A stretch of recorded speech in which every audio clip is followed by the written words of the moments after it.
I got into becoming a professional tailor through a lot of different manners. I have been a hair wig makeup designer. I have been a costume designer. I have just done alterations for friends and for little events. I've done dresses for recitals, and I've worked at many different theaters. I've toured doing wardrobe. There is so many different things that I have done specifically that have led me to this point, that gave me the information and the knowledge to be a successful tailor. And yes, I did train in tailoring. I did many different classes in tailoring, and the alterations background that I had lent me really well into this industry and this profession. But you just sort of have to be ready for it. What I mean by you have to be ready for it is this came to me really fast. I was working with a separate tailor back in LA, and this opportunity came up to work with the Zach's team, which I love. I have known Shirley for years and years now, and the fact that I am now working with her professionally was something that I didn't really anticipate, but it was something that I said yes to, and it is now going to be such an amazing partnership, and has been such an amazing partnership already. And there's so much that we have down the pipe, and it's all because I said yes to a bunch of different things on the way. So truly saying yes to the things that get presented to you, getting more experience, getting to meet people, getting the connections, that's how you do it. I do also need to add that skills, absolutely 100%, gotta have the basics, gotta be knowledgeable, gotta be able to do what you need to in a fitting. Being a good person to be around, and being a trustworthy person, and being a person that someone can remember you and remember how good you were to be around, or remember how you treated those around you, that is so much of the battle nowadays. It's a different industry than it was of a bunch of mean people all around that, and that's how you got to the top. Yes, you should be stern in your convictions, absolutely, but you need to be good to work with, and you need to be nice to the people around you, or else people are not going to want to work with you.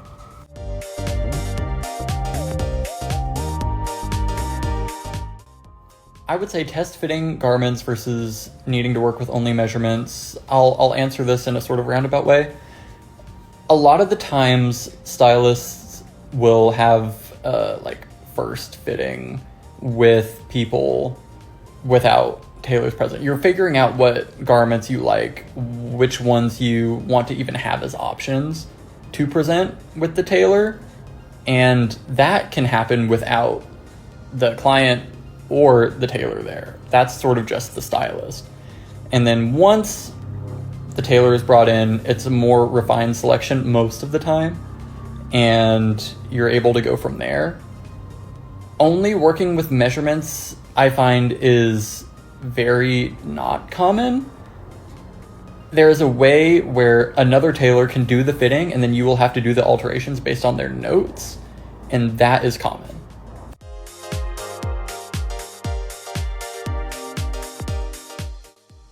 Thank you. Oh my gosh. And to be frank, I'm really proud of me too. Being uplifting to yourself is a really big part of success. I, since high school, was surrounded by a bunch of people who were constantly making self-derogatory jokes about putting themselves down. And to combat that, I started actively telling self-positive jokes. And like, oh yeah, I'm winning. Oh yeah, I'm the best. I'm the greatest. Because I was so tired of the people talking negatively about themselves around me. Talk positively about yourselves, people, and good things will come. If you speak it out there, it means you want it. Absolutely be pro yourself, because if you aren't, no one else will be.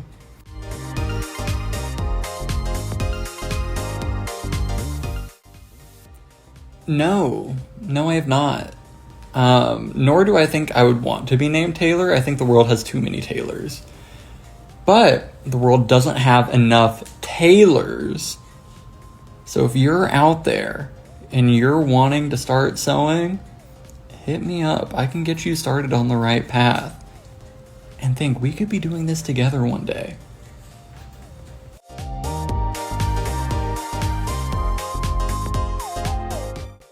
Thank you so much for this question. I would like to say that all of this winning involves a lot of preparation, a lot of time, and a lot of contribution to your craft. It is a lot to get to this point. And truly, going on to the downtime thing, yes, I do have downtime, absolutely. And I take it with such love and care. But most of the time that I have downtime, I'm trying to do something else. I'm trying to, like right now, I'm learning how to code so that way I can build websites better and start doing that. I want to start, hopefully, a brand or a business soon, and just getting the research in on that, knowing the things I need to know, everything from there. It's just always there's something to be bettering yourself, even when you have downtime, and that's how you stay winning.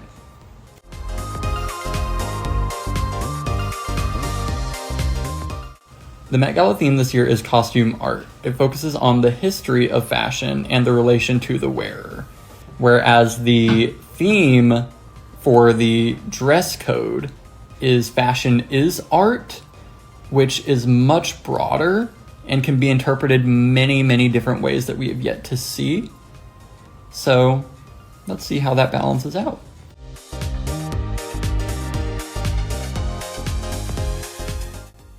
This goes back to previous mention of the Zach's team. I got brought on to this group of tailors run by Shirley and Macy, a mother-daughter duo, who have built this amazing network of connections with these stylists, with these different companies, brands, and they have now started truly trying to expand, and in doing so, have brought me into the loop. So now I've been working with them for a little over a month, like pretty consistently, and it just ended up working out for me to come out here and help because they've got so much stuff going on. They needed the hands. So although I'm based in LA, it still made more sense for me to come out here and help them with all the stuff here. Shout out the Zach's team.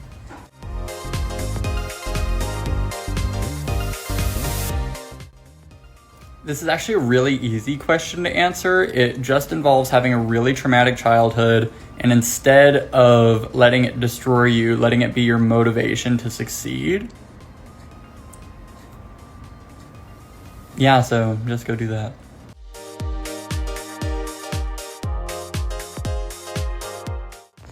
My most unhinged advice is take apart your favorite piece of clothing that you have and put it back together.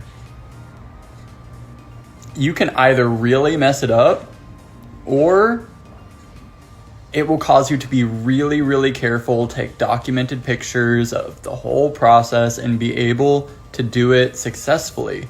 No one will know but you by the time that you put it back together, but it'll teach you a lot. And if you don't do it well, you've now ruined your favorite piece of clothing.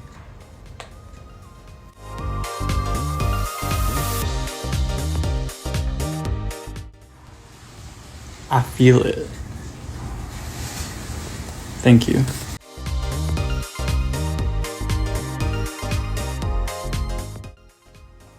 So yes, I would say definitely look around for different either trade school classes or community college classes that are being offered in tailoring.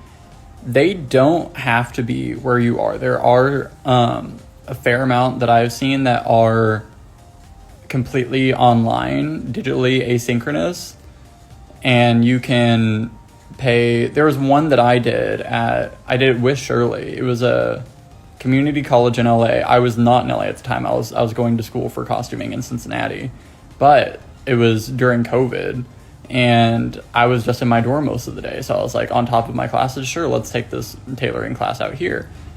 And like he sent us a full kit. We made a full pair of pants and a vest for a suit, it was lovely. Look for stuff like that. Absolutely.